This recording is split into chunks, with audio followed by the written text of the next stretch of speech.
Hey everybody, welcome back to This Old Trike. Let's get you an update on where we stand with the 88 Big Red restoration.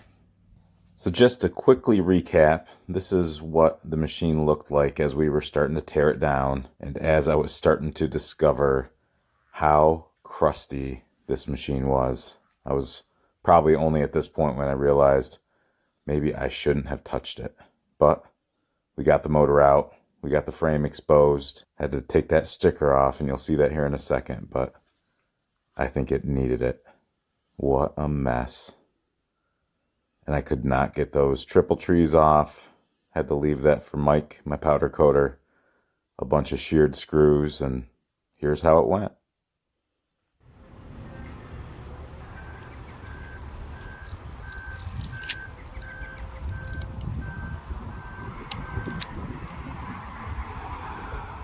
So today we're out in the truck. Just got back from a business trip and it didn't work out that I could do this last night on my way back through.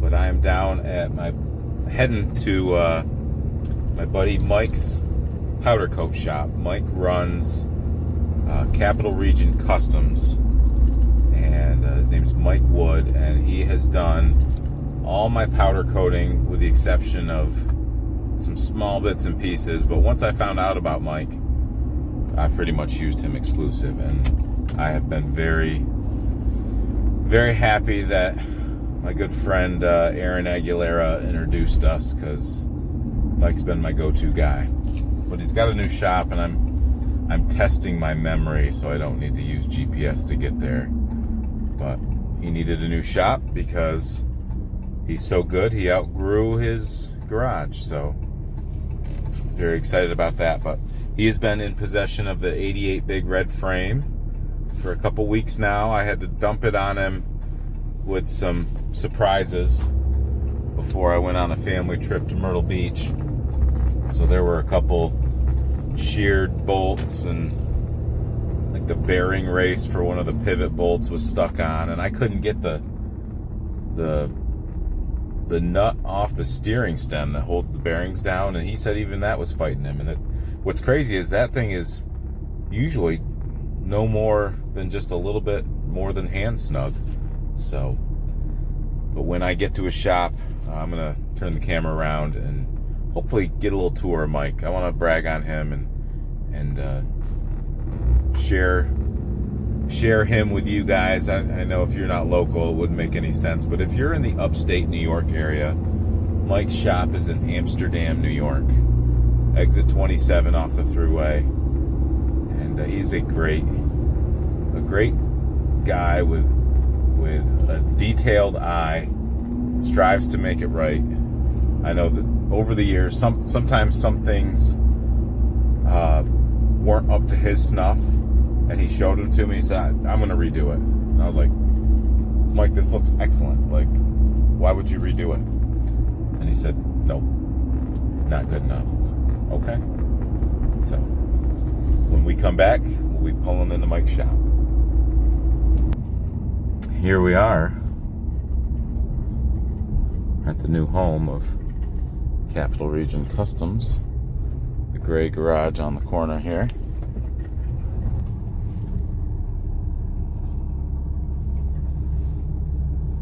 Let's get our stuff.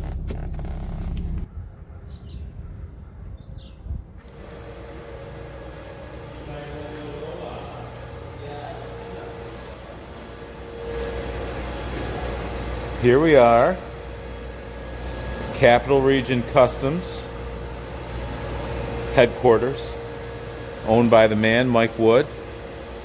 So Mike was just telling me about some of the projects he's got going on here. You've been in this shop how long, Mike? We picked it up last year, about a year and 2 months or so now. So he's getting it settled in, but he's so busy with work because he's so good that everybody wants his product. There you go. That it's getting dialed in slowly but surely. But Yeah. your capacities are fabrication, welding, powder coat. Yep. What else? You got a laser jet back there, or water jet? Yeah, we got a plasma cutter, 5x10. We'll cut about 1.25 inches. We shut this off real quick. Is this a big blast cabinet? Yeah. It's cool. big. How do you get to the one side? What's that? Or that just allows you to move things around to get to your work area? I still didn't give any time to plasma cut the other man station on the right hand side, and yeah. That's cool. Well, look at this. Yeah. Looky here. The trained eye knows what that is. Is that somebody I know? Yes, it is. Oh, cool. Yeah, we got quite a bit of blast work to do. Bicycle frames. It looks like a big red triple tree right there. Yeah.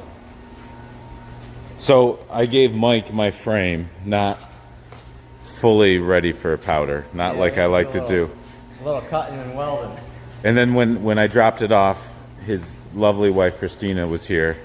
Mike had to go after coffee or something. I don't know. You weren't here though. So I told her everything, and she's got a memory like a steel tank. So she's good, but I think there was just so many little things that one of the things was the steering stem nut. Yeah, what did you have to do to get that off? I don't know what the cutoff wheel got done. Yeah, there was no saving that. And the triple went with it. I welded a bar on it, tried to heat it, break it off, and it was on there. Yep, at least half a dozen sheared screws, bolts, and yeah, they came out with some heat wrench magic. Yep. He was keeping me posted on that as I worked down in Oklahoma this last weekend.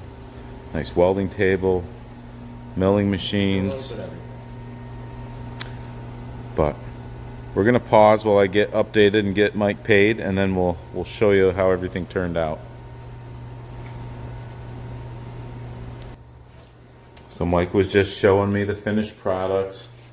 We got the swinger components, the skid plates, battery box, top triple, all the good things. But I was just telling Mike that with this, and I gotta get the right angle, that J in the middle, right here, that's 88. 86, for instance, was a G, 87 was an H. They skipped I, and that is a J for 88. Now there's wear on either side of it from the cables that come down through. But the way he powdered it, I told him to go as light as he could. Now you can't see it, but in the right light, I can see there's a 4. I don't know if I can get it on camera, but I think I'm going to be able to get the right picture to bring this to the DMV to get it registered. And then it'll be locked in.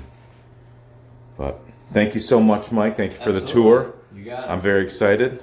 Naturally, I'll send you pictures. Go check out Mike on Instagram. Capital Region Customs. Capital Region and Customs. Facebook. What's the best way if somebody wants to get a hold of you to give you work? Google Capital Region Customs. Okay. My number is right on there. Phone number and give you a call. Yeah. Or So Facebook, Instagram messages. We kind of get there. Okay. You can hear the alarm go off over the noise, but It's you and your wife Christina, so far, and a few helpers part time, and they do a wonderful job. Like I said, they know what I like, and I'm picky. And so if you're picky, you'll be happy with Mike's work. I was telling them a couple times where you were like, "No, I got to reshoot it. It's not right." And I was like, "Mike, it's beautiful." And thousands of dollars have gone down that strip tank. Yeah. Oh yeah. But Redo it or don't do it again. You know. awesome. Well, thank you again. Now I got to get going to my daughter's soccer game, but I'm glad you fit me in. You got it, man. Have a great day, sir. You as well. Hey, everybody. Welcome back to this old trike. We've been on vacation. We've been down in Myrtle Beach. About 10 days. What's today? The 23rd? And according to my math, there is 9 days left this month. And 19 days of next month until I go for Trike Fest. So that means, let's see, where are we at? 19 plus 9 is 28 days. 4 weeks left till we get this 88 Big Red ready for Trike Fest. Where is it? It's here. Minus the frame and other things. Let me zoom out a little bit. Whoop. Okay. What we're going to focus on here today, ladies and gentlemen, is the engine, which is quite nasty. This is the shock that came off the 88. I guess I don't need to be zoomed out. I'm filming without my gimbal because my old phone is on the fritz. This is what came off the 88. This is an extra one I had in a bin. I don't know if my donor is going to be the right machine for donating, but what we're going to do right now is get that motor on my old school motor hanging apparatus. This is from the 80s, probably the 70s. Used to have a wicker chair that hung there. So we're going to get that moved around. My buddy Ben sent me a couple goodies. You ever seen one of these? A Tester's US 90. Display purposes only at this point. Try not to break it here. A variety of Honda hats. Corduroy hats. There's 2 in here. Those are cool. And also, I bought this. Saw one of these at Mike Pomgren's place. If you watched that video, if you didn't watch that video, you really need to go back and watch that video. And if you haven't subscribed to my channel, you really got to subscribe to my channel because you're missing out on great 3-wheeler content. But for now, I'm gonna lift that motor. I'll show you what I do.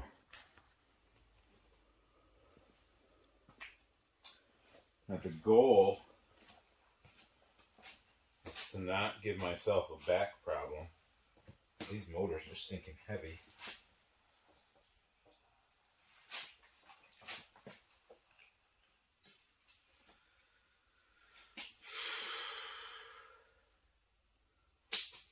Okay.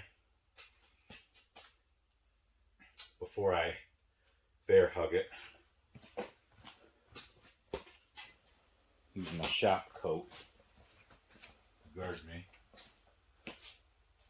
Still have my after school clothes on.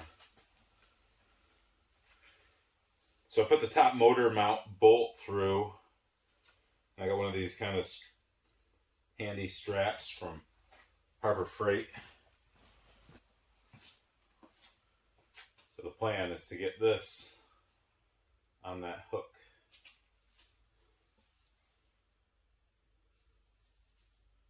Sometimes easier said than done.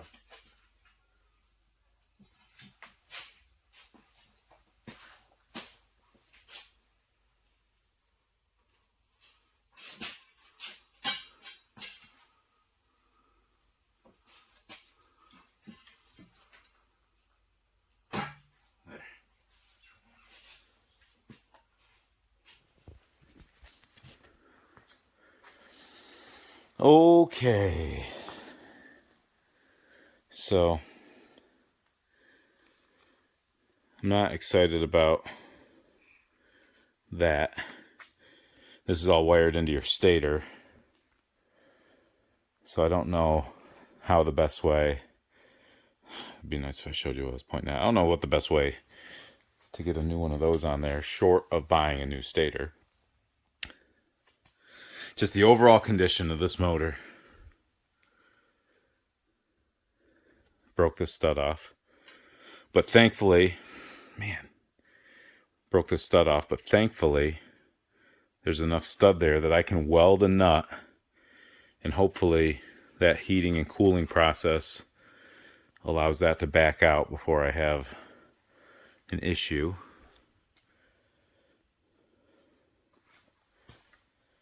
Everything is rusty, crusty. I just went to my Honda dealership and I ordered every new nut and bolt that you can see that is still available, which is most of them. These screws are still available. It still got the clutch cover. That's good. But from this point, I'll pull these hoses. I'll pull the starter motor, which I believe is shot because my one-way bearing that is in here mounted to the back side of the flywheel, I think has died. Because in Kim Dwyer's favorite video of me kickstarting this machine, which I will overlay now, you can hear as I kickstart it, it spin the starter motor. That's why it was so hard to start. It was fighting me. But I don't know. Might send this shifter down to Curdy Eldridge for replating with some other things. This is going to be a big transformation. We'll remember that trick. Now, is this oily because the gasket failed, or time will tell when we start blasting away on this. Case covers will get repainted. Center cases and the jug will stay raw aluminum blasted with glass bead. Let's look at the motor identification. There it is. Oh my gosh, I'm sorry guys. Hey, let's check that out real quick. Let me clean it up.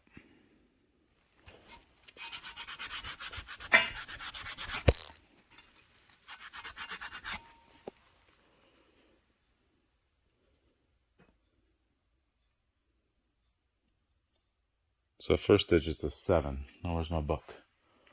Where's my book? You've seen me reference this book before. They're like $50-some, $60 on eBay. They're neat for reference. So like if we go in this book in the ATV section to the 250cc, 85, 86, 87 big red, goes to 250R. Why does it stop at 87? Because this is US only. Does it say that on the front? No.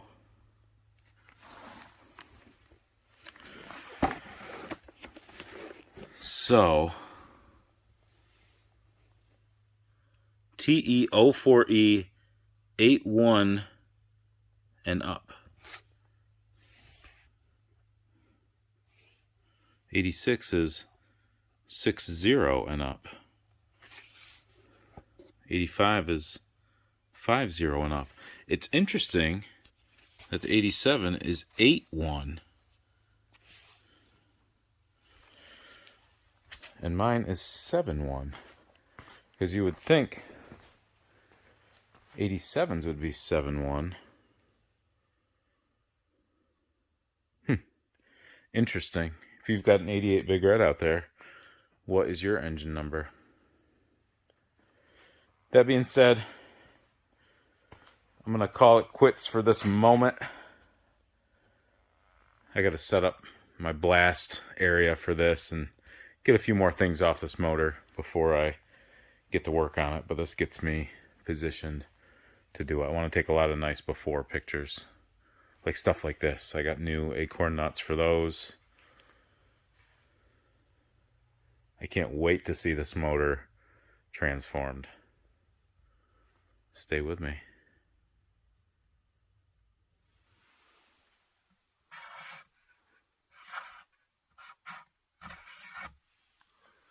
All right. 27 days left. We did a little shop cleanup. That's a lot of big red right there. It's not dirt. I think it's just decomposed pieces of big red. So before I get into blasting anything, I think the first thing I got to tackle is getting this off. So I'm going to get a nut that I can weld onto that and get my welder set up and get this thing rotated around, and that's where we're going to pick up and try to put some heat into that stud, weld it off with a nut, and we'll see how it goes. As you can tell by the amount of dust on my welder, I really don't weld an awful lot. Like MRC Builds says, I am not a welder, I have a welder. So I've got an oversized nut. So is that a 14? So it's going to give me lots of room to get material in and around the stud and the nut and hopefully get a decent union between the two. It's going to put a lot of heat in there, and hopefully I can just grab on that and ever so gently break it free. That is the plan. Let's see if it goes according to plan.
Alright.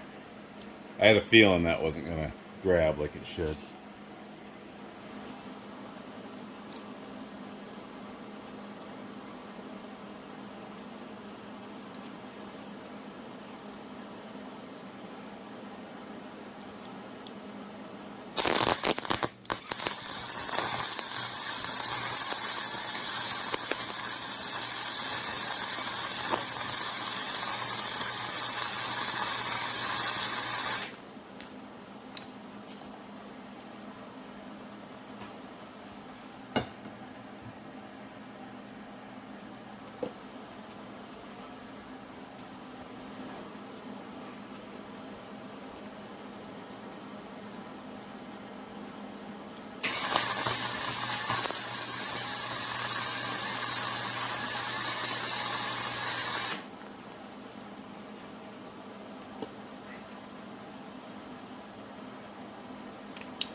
Turn it off. I clean this stud up. So I'm going with a bigger nut with the idea of thinking I can get more weld around it and get a better bond. I think my struggle is grounding. I was trying to ground with my pliers before, but that's not grounding through into the nut, so I've gone back to my original grounding location on the shifter.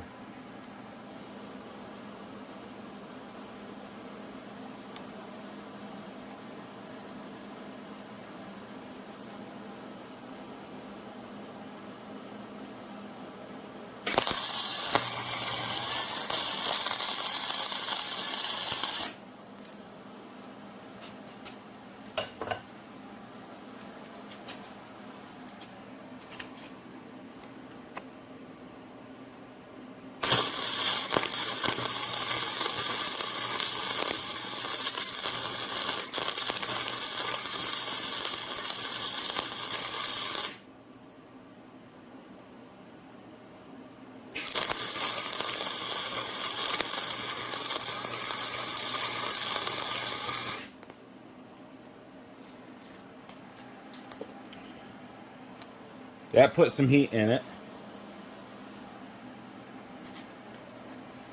Let's see if that did it.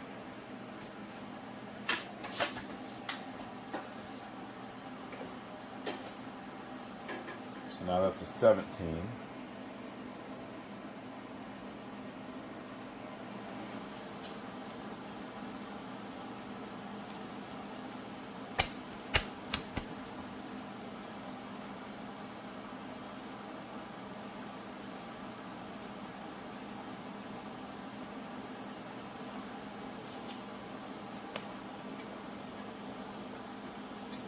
Twisted right off.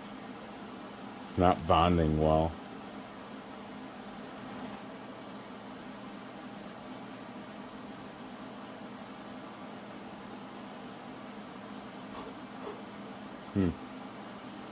No bueno. Okay, I've got one last attempt before I gotta go to work. And I think I'm gonna come in here from the side and try to get a bead down in here between the nut and the head onto that stud and get it from this side, and then come in and get it from there, and then see how well that does.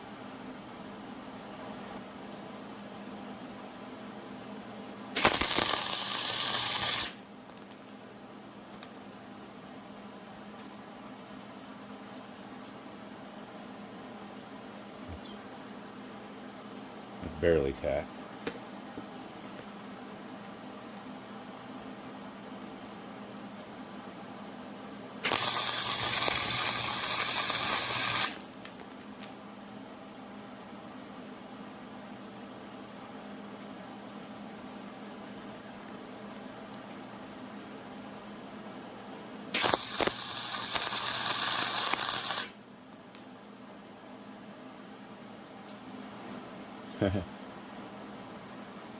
Nope.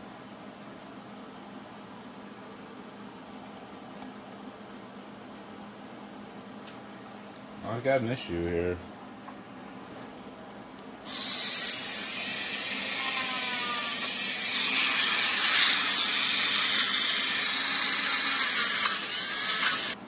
I think I'm going to tip it up so my weld can run back in. And we'll try it that way.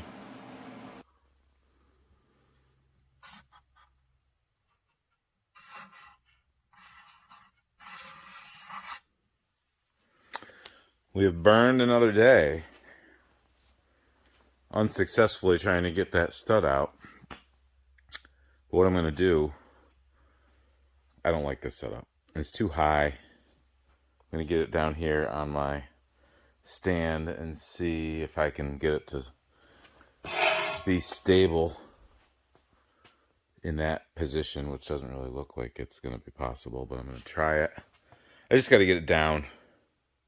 Maybe I'll do something else so I can have it down here at a more workable level and let gravity work to my advantage when I'm welding, but let's try that out. All right, I've got a very precarious setup here. Feels like it's going to be stable enough for me to do what I need to for right now. That's going to be the best way.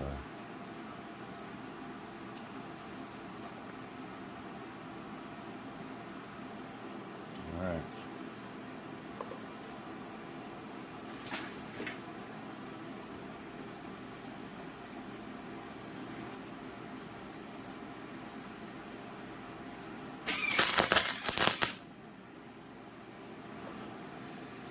I don't feel like I was getting a good ground.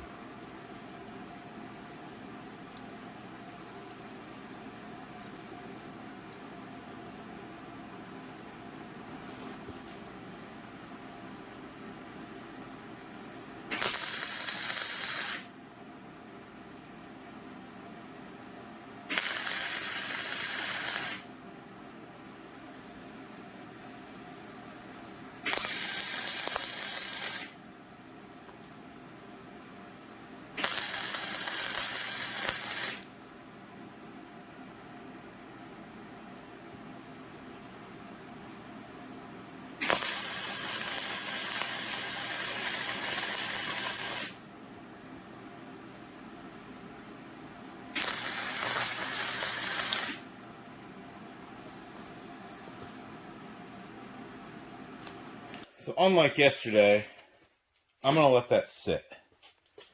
I'm going to let that fully cool off. And I'm going to, once it is cooled off, start heating the aluminum before I attempt to break that free. I'm going to try to put more heat back into the aluminum. I know it's going to transfer into that, but I'm going to focus my heat down here and hope for the best. I feel like that's the best weld I've got.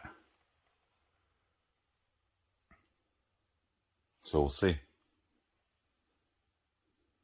Just so you can see what I'm looking at.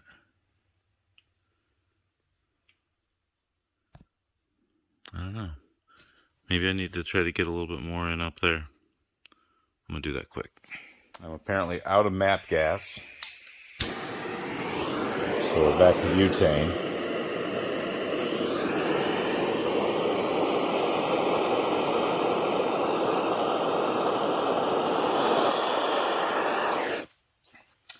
Okay. Let's hope for the best here.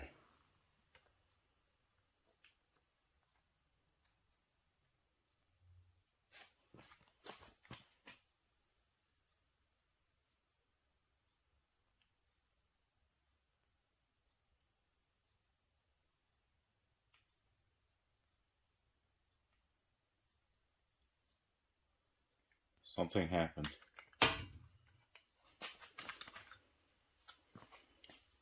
I think maybe it was coming.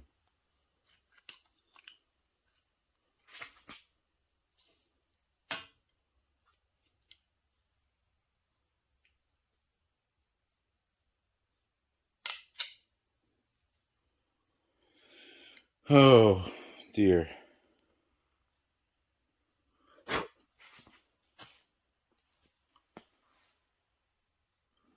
I think my problem is it keeps breaking off shorter.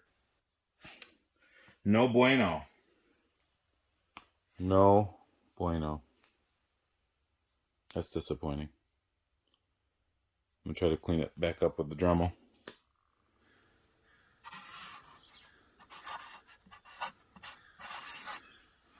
Of course, with 25 days left to go, this is the day I didn't record any of my welding because I'm like, well, it's just going to fail anyway.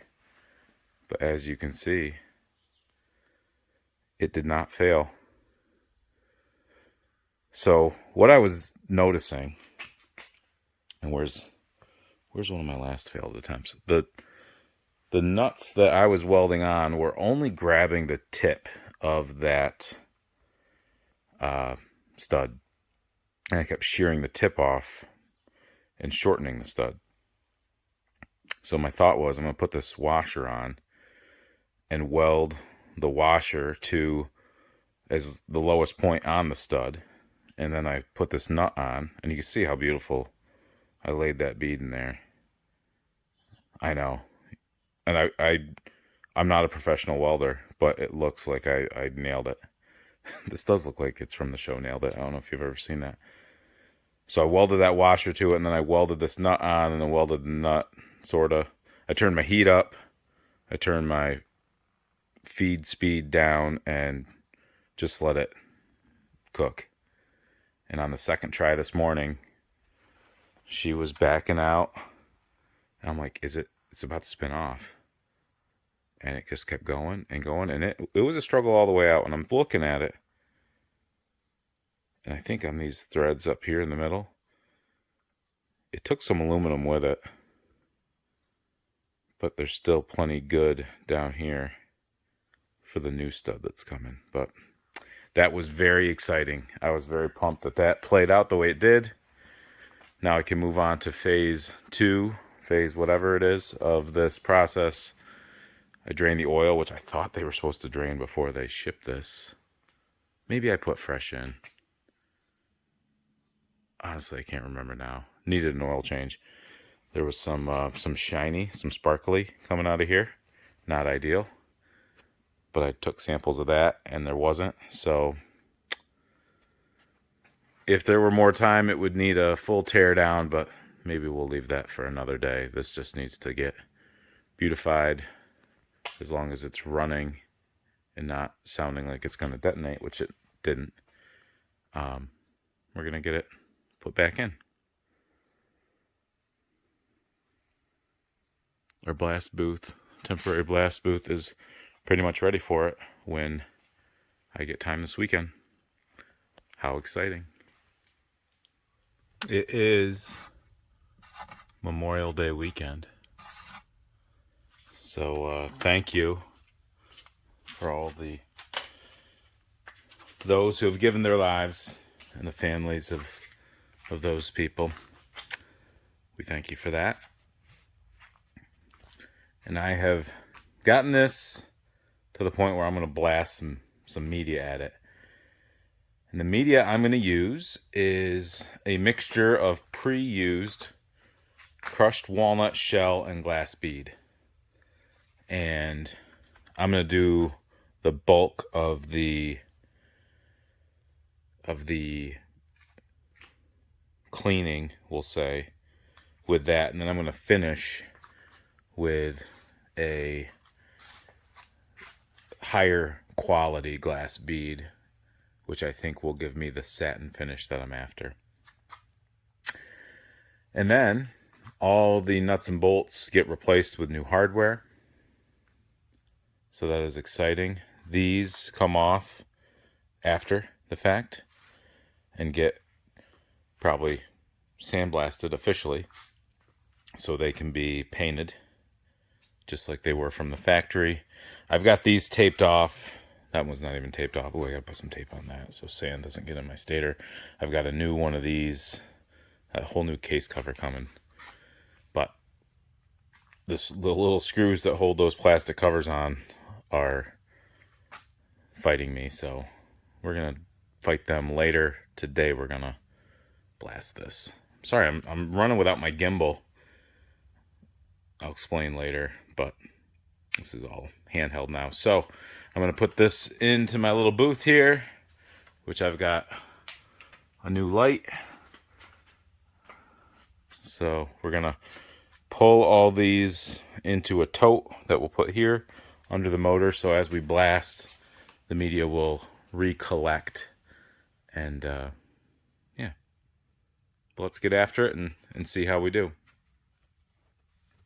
It's me, the Sultan here of Sandblast.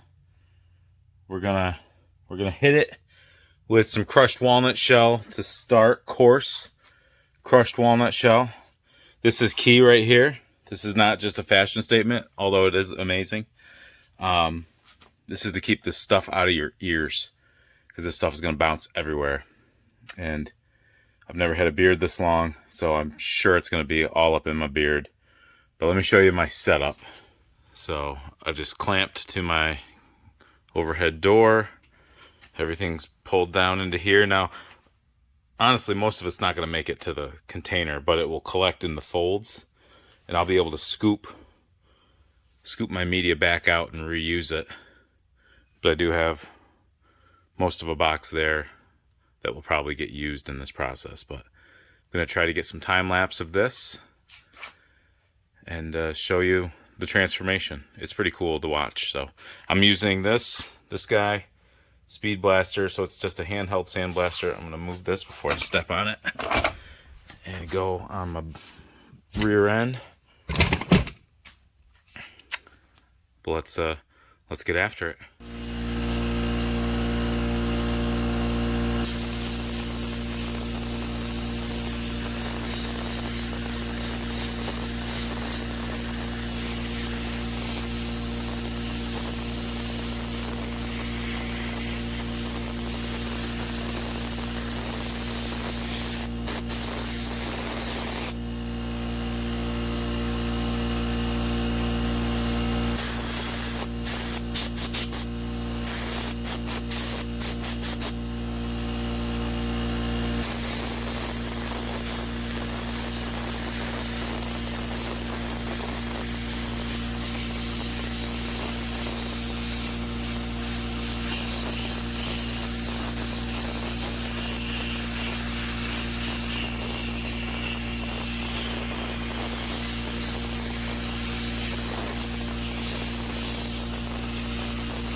So basically, I had to pick.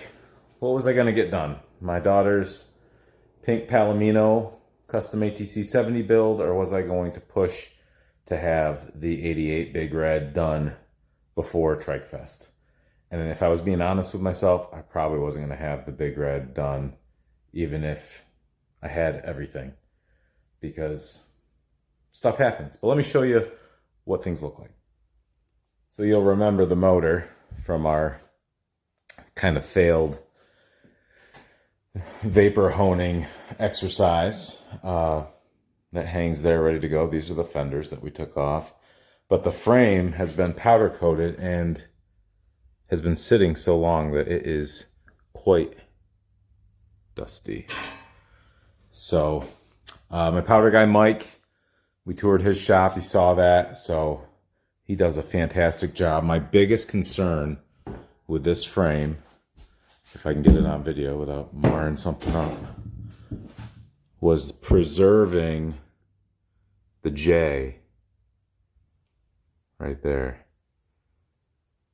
because it had some wear marks from cables, but that J is what makes this an 88. They skip I, so 87 is H, they skip I, 88 is J. So he did a special technique, you know, very lightly blasting that, and only dusted it with powder the first time and dusted it a second time. So but I've got miscellaneous parts there. Here was a donor rack that I brought him in case he couldn't straighten out and make the original rack perfect, but he was able to do that because he's amazing. What's this? How do I get into this box? Here's more stuff. Battery box, cover for the diff, top triple, a bunch of goodies in here. Not only that, but in this box,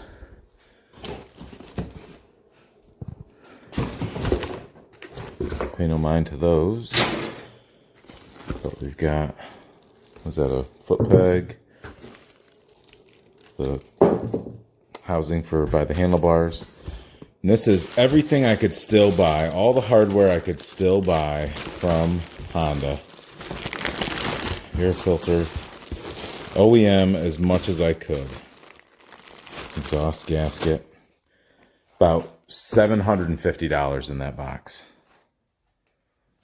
But something like this warrants that. And there's a few things I couldn't have done, and my buddy, my good brother Curdy, helped me out. Let me see if I can find some of those things.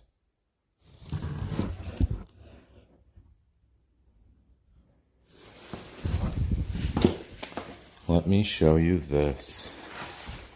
Let's set our camera down here just a second. This thing is a work of art. So let me brag on my buddy Curdy right now. 223cycles.net. If you have an OEM carb that needs to be restored, if you want one that needs to be cleaned and you don't want to do it yourself, or you want to buy a kit, reach out to Curdy. Ask Curdy questions. He said this is one of the worst carbs he ever had to do. You see there's some pitting, but he replated these parts. So this is a restored carburetor from Curdy Eldridge, my very good buddy. Cannot speak highly of him enough. You need to seek him out. He couldn't plate this because it was too big, but he chrome powdered it. I might see if my brake lever on my 86 donor is better, and then put that on the big blue, which I'm doing a big part swap on. Look at this stuff. He plated all sorts of things for me. Oh, what was that? Random bolt in here. Shifter lever. Replated. Brackets, spacers. Some bolts, the motor mount bolts you can't get anymore. these clamps for hoses you can't get anymore. The springs for the foot pegs and brake levers. So you can't buy these, so next best thing is plating, and that's what Curdy did for me. So long story short, I'm very excited to get back into this, do this justice that it deserves. We got distracted by putting all the metal on the roof, which I don't know if you've noticed. New lighting, so I'm not running around and turning on lights separate and individually.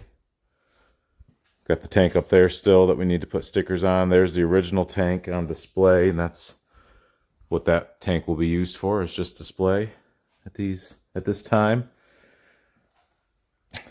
We had our big three-wheeler event 2 weekends ago, and I tell you what, it was a lot to put on.